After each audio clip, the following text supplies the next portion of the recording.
మిత్రమా, వాడు సంపాదించాడంటే దానికి కారణం ఉంది. వాడు జీవితంలో చాలా కష్టపడ్డాడు. జీతం వస్తుంది కదా, జీవితం సాఫీగా సాగిపోతుంది కదా అని అలా నిమ్మలంగా ఉండిపోతే మరి నువ్వు ఇంకెప్పుడు సంపాదిస్తావు మిత్రమా? ఇంకెప్పుడు ఎదుగుతావు?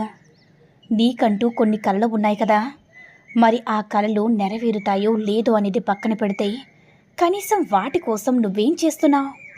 ప్రస్తుతం ఉందా నీ కళ్ళ కోసం? అలాంటప్పుడు మరి పక్కనుడి సంపాదన, ఎదుటివారి సంపాదన గురించి నీకెందుకు మిత్రమా? ఒక్కసారి ఆ ఆలోచన నుంచి బయటకు వచ్చి చూడు. నువ్వు చాలా చేయగలవు. అర్థమైందనుకుంటా. ఇదిగో చెప్తున్నాను విను మిత్రమా, ఇక్కడ ఎన్ని అగచాట్లు పడినా పర్వాలేదు, ఎన్ని నిందలు మోసినా పర్వాలేదు, ఎన్ని మోసాలు చేసినా పర్వాలేదు, చివరికి నీ జేబు బరువెక్కితే చాలు, అంతా మామూలే. అప్పటి వరకు నువ్వు ఎందుకు పనికిరాను అన్నవాడు నీ అడుగులకు మడుగులు ఒత్తుతాడు. నీకు పని చేత కాదని కారు కూతల కోసినవాడు నీకంటే గొప్పవాడు లేడంటూ నీ వెంటే పడతాడు మిత్రమా. ఇక్కడ ఏమాయ లేదు, మర్మం అంతకన్నా లేదు. కేవలం పైసామే పరమాత్మ. అంతా కూడా పైసానే మిత్రమా. అదే సర్వ నాటకాలకి సూత్రధారి. నీకు ఇష్టమైన దానికోసం చేసే పోరాటంలో స్వార్థం ఉండకూడదు. నువ్వు చేద్దాం అనుకునే పని గురించి నీకు తికమక ఉండకూడదు మిత్రమా. ఒక నిర్ణయంతో ఏది మారదని ముందుగానే తెలుసుకో. చెయ్యాలనుకున్న దాని గురించి ఎక్కువగా ఆలోచించద్దు. ఎందుకంటే అక్కడే పూర్తి సమయం వృధా అయిపోతుంది. ప్రతి క్షణం గడిచిపోవడం తప్ప నువ్వు ఆలోచించినంత బరువు ఈరోజు గడవదు. మనమే దాన్ని భారంగా గడుపుతామని గుర్తుపెట్టుకో మిత్రమా. ఈ రోజుల్లో నిజానికి దగ్గరగా బ్రతికితే ప్రశాంతంగా జీవనం సాగించవచ్చు. కోరికలు ప్రతి ఒక్కరికి ఉంటాయి మిత్రమా, కానీ దాన్ని నెరవేర్చుకోవడానికి సరిపడినంత ఆర్థిక స్తోమత లేనప్పుడు నీ ఇష్టాన్ని మనసులోని అణిచివేసుకొని ఎక్కడో ఒక చోట పనిచేయక తప్పదు. అలా కాదని సమయం వృధా చేసినో నీ యొక్క ఇష్టం వైపు పరిగెడితే రెండింటికి చెడిన వాడివవుతావు. సరిగ్గా గురిపెట్టు. నీ బ్రతుకు గాడి తప్పకుండా, కుటుంబం కుదలైపోకుండా చూసుకుంటూనే నీకు నచ్చిన పని కోసం మరింత కష్టపడుతూ నీ కల నేర్చుకో మిత్రమా, నెరవేర్చుకో. ఎప్పుడు ఎవరు నీతో ఎలా ప్రవర్తిస్తారో తెలిసిపోతే ప్రపంచంలో బాధ లేనట్టే కదా.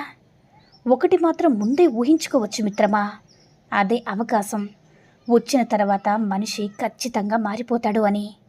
అప్పుడు వాడికి నీ అవసరమే ఉండదు. అప్పటి వరకు ఒక లెక్క, అప్పటి నుంచి ఒక లెక్క. అందుకే నువ్వు ముందే సిద్ధంగా ఉండు.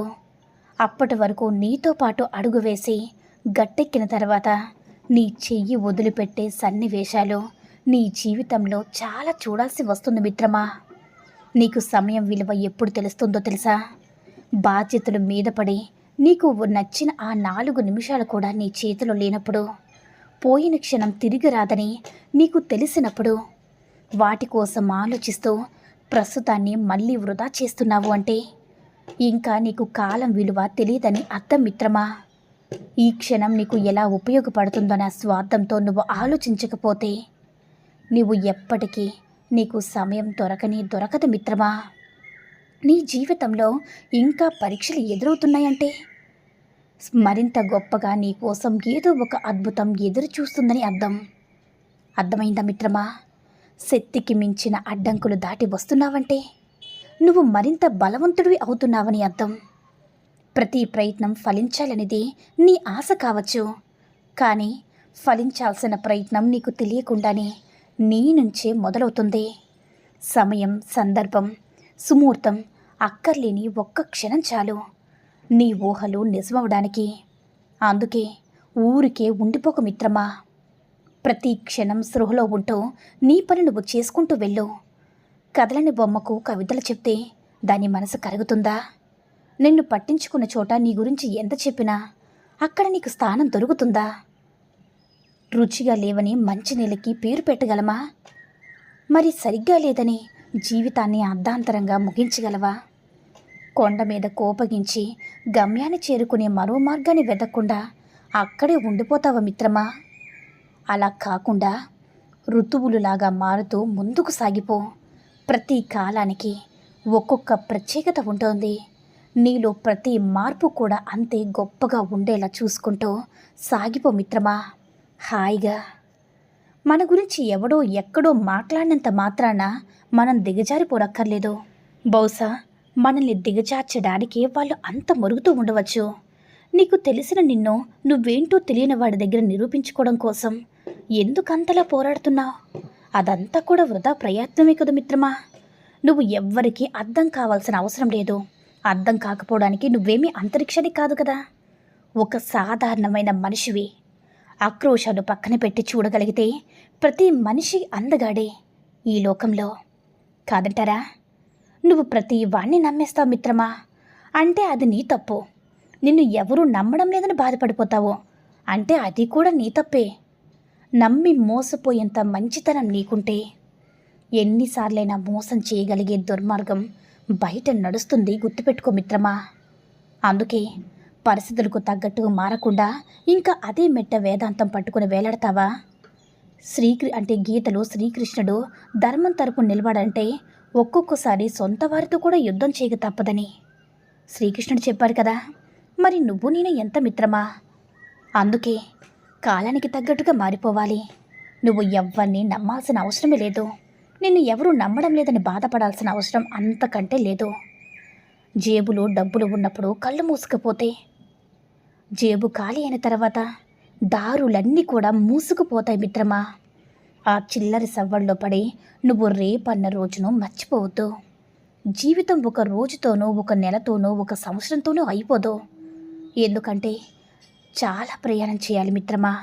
ఆ ప్రయాణంలో నువ్వు వేసే ప్రతి అడుగు రూపాయితోనే ముడిపడి ఉంటుందని గుర్తుపెట్టుకో మిత్రమా. అర్థమైందనుకుంటా. నీ దగ్గర డబ్బులు ఉన్నాయా? అయితే జాగ్రత్త. అది నీలో మెల్లగా ఆలోచన శక్తిని పోగొడుతుంది.